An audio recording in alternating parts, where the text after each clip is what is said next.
Oy, kaysa may kuha na ni, ano napaluto man mo, nga di naman si Edwin una ang gobernador. Ano mo na? Di dari pa man ni. No. Kamusos. Ayaw. Kaya ka ng mga lumad diha, sa magdo ka tuig, mga tapulan man na. Napungko lang na silang lugar. Sa magdo ka tuig, masugot na diha. Mapungko-pungko, kay libre kaon. Viral ngayon sa social media ang palalait at pagtawag na tamad ni Tagum City Mayor Ray Uy sa mga katutubo na nakabantay sa Kapitolyo ng Davao del Norte. Nangyari ito matapos mag-inspeksyon ng alkalde kasama si Acting Davao del Norte Governor Oyo Uy at ibang opisyal sa kusina ng PDRRMO kung saan nagluluto ang ilang kawani ng Kapitolyo para sa mga katutubo. Nabatid na kusang tumungo ang mga katutubo sa Kapitolyo para ipakita ang kanilang suporta sa sinuspinding si Davao del Norte Governor Edwin Hubahib bilang supli umano sa kabutihan nito sa kanila. Ang nasabing mga katutubo ay nagmula pa sa malalayong barangay sa bayan ng Talaingod, Kapalong at Asunsyon. Matapos ang pangyayari, emosyonal na lumapit ang pinuno ng IPMR ng probinsya kay Governor Hubahib.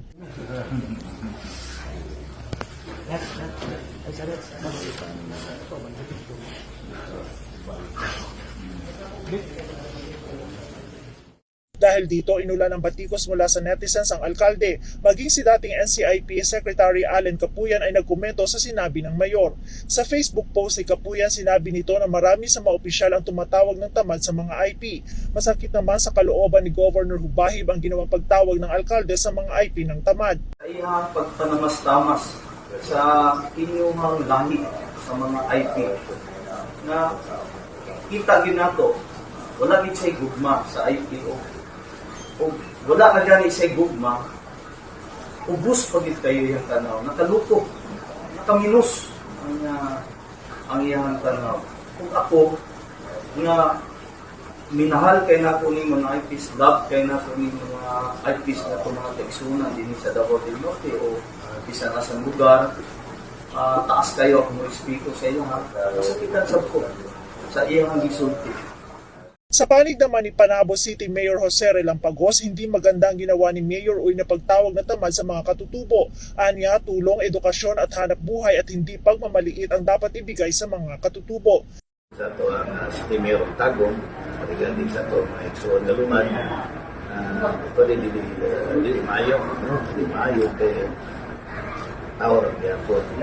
Gani, ako kabanan, naman ang ato ang CIP na kung ginagumala sa atong mga iksuan na luman, atong sa tadaan kabiliyo, bukas, layo kaysa sa pag-ikumpara na po sila. Dahil kinundena ng gobernador ang pagtawag na tamad sa mga katutubo, ay nanawagan ito sa mga kasalukuyang opisyal ng NCIP na aksyonan ang ginawa ng mayor. Ako, manawagan ko sa NCIP Province o NCIP National Office o sa tanang mga kadagpuan sa mga IPs na himuyin ninyo ni aksyon na madisiplina ni kining maong elected mayors. Nakatakda namang magpulong ang mga katutubo para maipalabas nila ang kanilang saloobin.